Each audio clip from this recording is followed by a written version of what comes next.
नमस्कार दोस्तों, beta academy में आपका स्वागत है।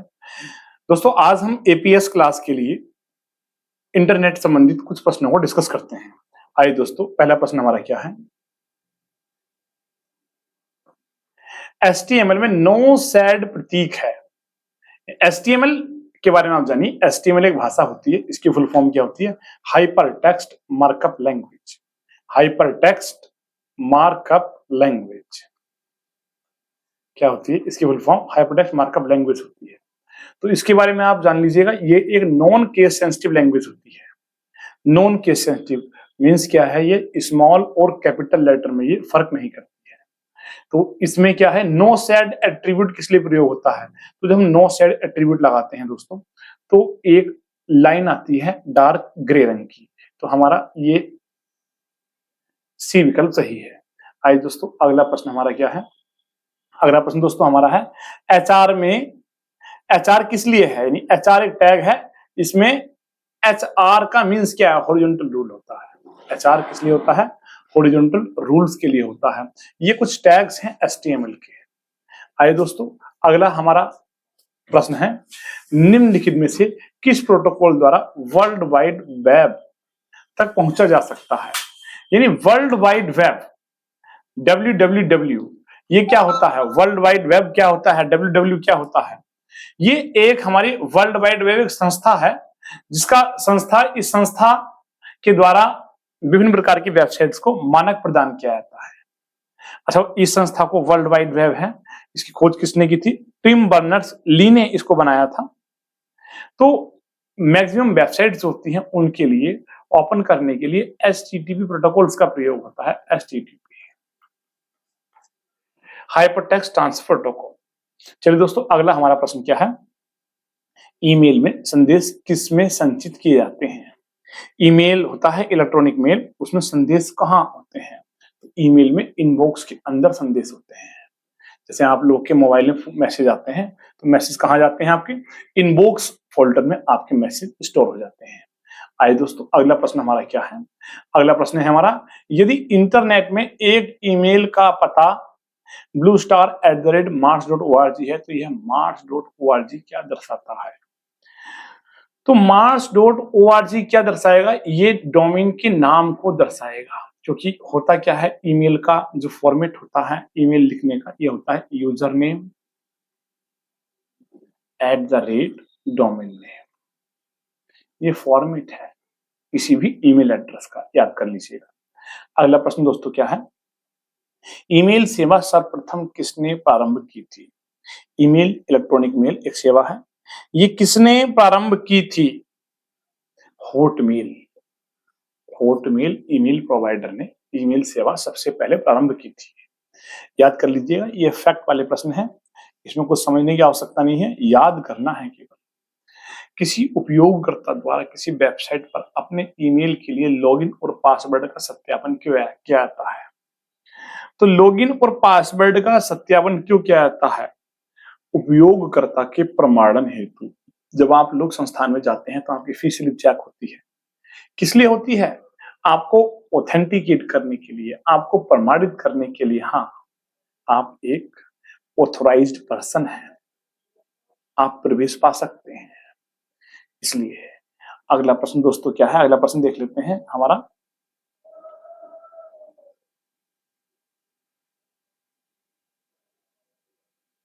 दोस्तों नेक्स्ट हमारा प्रश्न है, ईमेल सिस्टम में कितने प्रकार के अभिग्राहक होते हैं? रिसिपिएंट, कितने प्रकार के रिसिपिएंट होते हैं ईमेल में?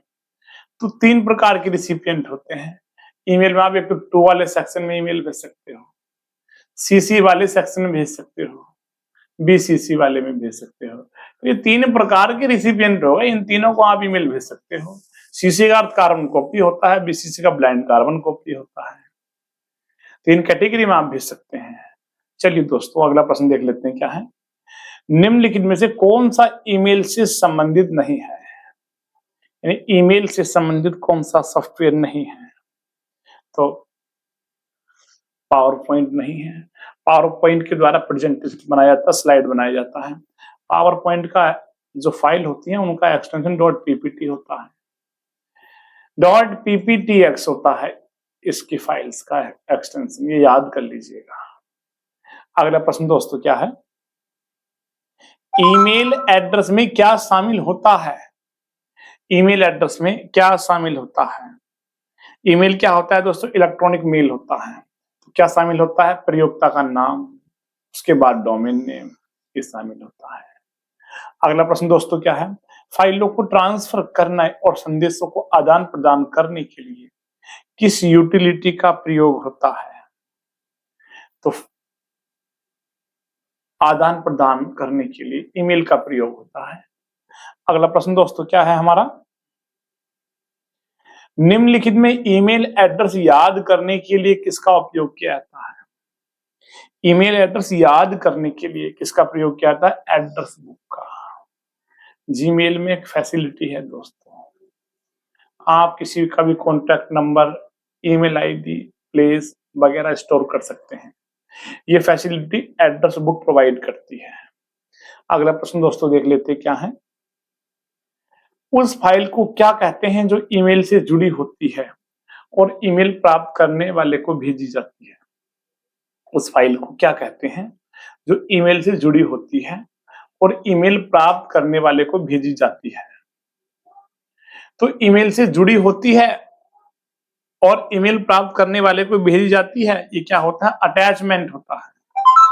क्या होता है? अटैचमेंट। ईमेल में हम लोग अटैचमेंट भेजते हैं। अगला प्रश्न दोस्तों क्या है, किसी ईमेल में अधिकांश ईमेल प्रोग्राम को दो भाग पूर्णतः होते हैं। दो भाग पूर्णतः होते हैं, क्या क्या होते हैं दो भाग पूर्णतः? प्रेषक, एक तो प्रेषक होता है, यानी कि जो ईमेल भेज रहा होता है। दूसरा प्रति, प्रेषक और प्रति। अगला प्रश्न हमारा क्या है दोस्तों, आप ईमेल का प्रयोग आरंभ कर सकें आपके पास होना चाहिए। तो आपके पास क्या होना चाहिए? ईमेल का अकाउंट होना चाहिए, खाता होना आवश्यक है। ईमेल खाते की स्टोरेज एरिया को सामान्यतः कहते हैं। ईमेल खाते में जो स्टोरेज एरिया होती है, जहां ईमेल स्टोर होता है, उसे हम क्या कहते हैं? मेल बॉक्स कहते हैं। क्या कहते हैं? मेल बॉक्स कहते हैं। अगला प्रश्न दोस्तों क्या है, इंटरनेट पर वस्तुओं के व्यापार की प्रक्रिया को क्या कहते हैं? वस्तुओं के व्यापार की प्रक्रिया क्या कहते हैं? तो ई कॉमर्स कहते हैं। क्या कहते हैं दोस्तों? ई कॉमर्स कहते हैं। वस्तुओं के व्यापार की प्रक्रिया क्या होती है? ई कॉमर्स होती है। ई कॉमर्स क्या होती है दोस्तों? इलेक्ट्रॉनिक कॉमर्स होती है।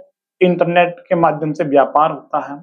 तीन तरह की ई कॉमर्स होती है, B2B, business to business, B2C, business to customer, C2C, customer to customer. ये तीन प्रकार की क्या होती है दोस्तों? ई कॉमर्स होती है, याद रखनी है। अगला प्रश्न क्या है दोस्तों, आपके ईमेल खाते को होस्ट करने वाले कंप्यूटर को कहते हैं।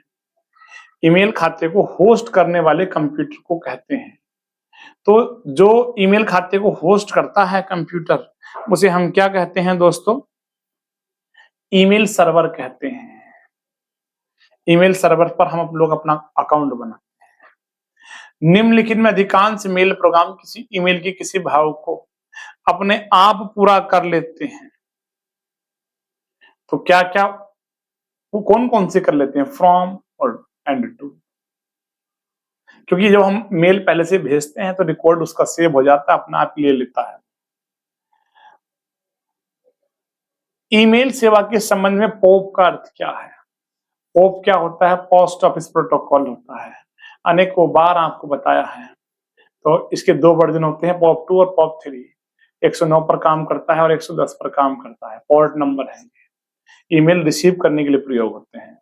इसी के साथ आपको बता चुके हैं IMAP प्रोटोकॉल भी प्रयोग होता है, internet message access protocol. Next प्रश्न देखते हैं दोस्तों क्या है, निम्नलिखित में से कौन सा एक सर्च इंजन है? निम्नलिखित में से कौन सा दोस्तों एक सर्च इंजन है?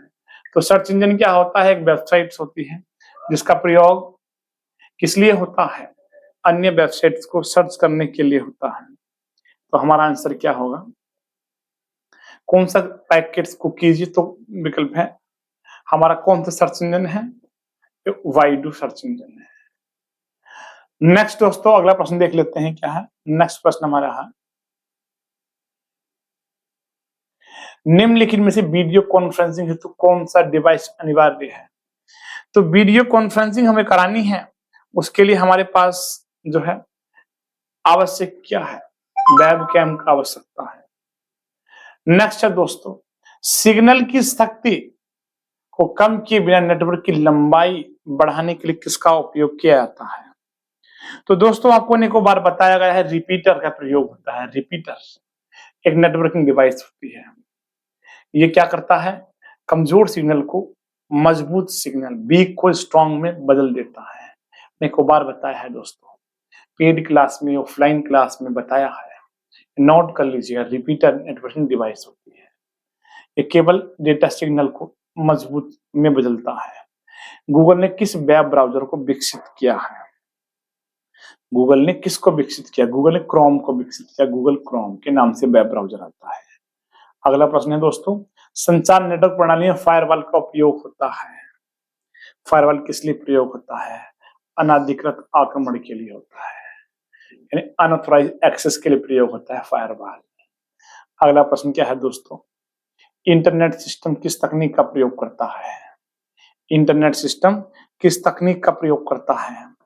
तो इंटरनेट सिस्टम किसका प्रयोग करता है? ट्री का प्रयोग करता है। ट्री में क्या होता है? सभी नोड्स हायरार्की में जुड़े होते हैं, हायरार्किकल फॉर्म में जुड़े होते हैं। ईमेल का विस्तृत रूप क्या है? Electronic mail. क्या है? Electronic mail. ईमेल पते के दो भाग कौन से होते हैं? ईमेल एड्रेस के दो भाग कौन कौन से होते हैं? तो प्रयोगकर्ता का नाम व डोमेन नेम, ये दोनों मेन चीज होती हैं। आइए दोस्तों अगला प्रश्न देख लेते हैं क्या है। एक निश्चित पते पर किसी एब्यूजर द्वारा बार बार एक ही ईमेल संदेश भेजना क्या कहलाता है? एक निश्चित पते पर बार बार अगर भेजेगा संदेश, उसे कहते हैं ईमेल बॉम्बिंग। ईमेल बॉम्बिंग ये अटैक भी होता है एक तरह का, कि इतनी ईमेल्स भेजो, इतनी ईमेल्स भेजो, उसका इनबॉक्स पूरी तरह भर जाए।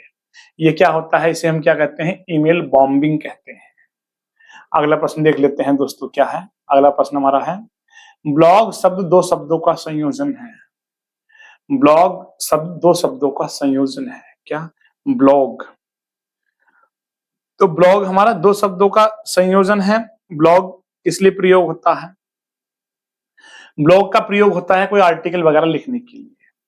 तो ये हमारा जो है वेबलॉग से संबंधित है, वेबलॉग को जोड़कर बना है। आइए दोस्तों, गूगल की मुफ्त पब्लिक वाईफाई सेवा प्रदान करने वाला देश का पहला रेलवे स्टेशन कौन सा है? मुंबई सेंट्रल रेलवे स्टेशन है जो गूगल की मुफ्त पब्लिक वाईफाई सेवा प्रदान करता है। वीडियो चैट या वीडियो कॉन्फ्रेंसिंग में उपयोग होने वाला छोटा डिजिटल कैमरा कौन सा है? तो वेब कैम होता है, छोटा कैमरा, वेब कैम। आइए दोस्तों अगला प्रश्न देख लेते हैं क्या है। लॉन्ग हॉल नेटवर्क कहा जाता है?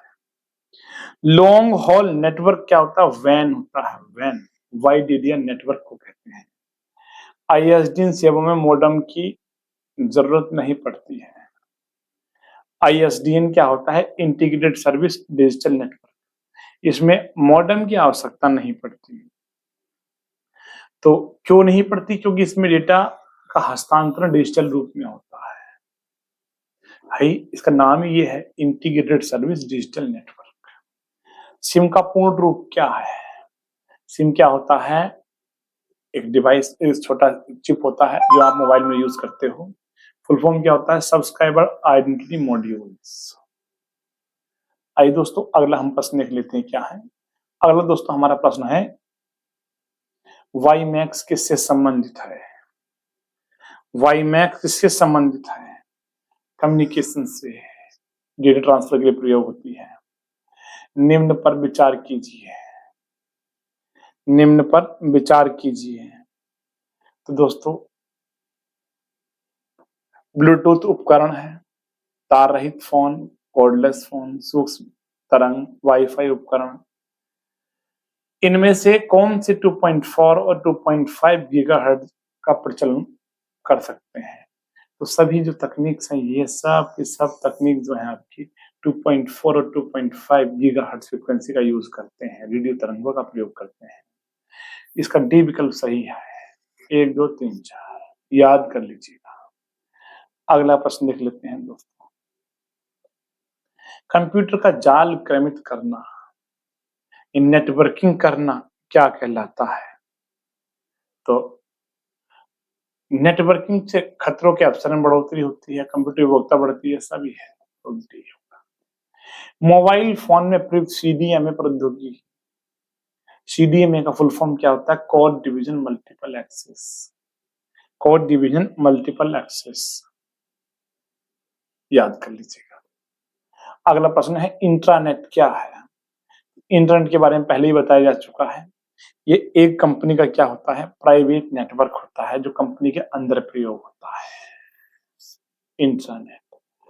आइए दोस्तों अगला प्रश्न देख लेते हैं क्या है। किसी बाहरी संस्था को इंटरनल वेब पेजों को एक्सेस करके देना हो तो प्रयोग होता है किसी बाहरी संस्था को, तो ये हमारा इंट्रानेट होता है। क्या था? इंटरनेट।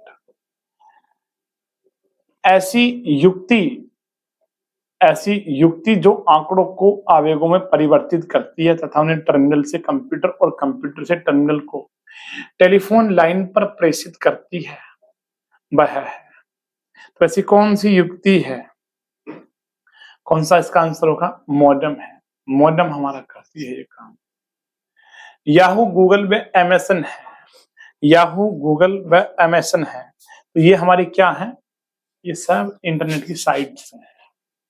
दोस्तों बहुत बहुत धन्यवाद। आगे मिलते हैं नेक्स्ट वीडियो में। Thank you.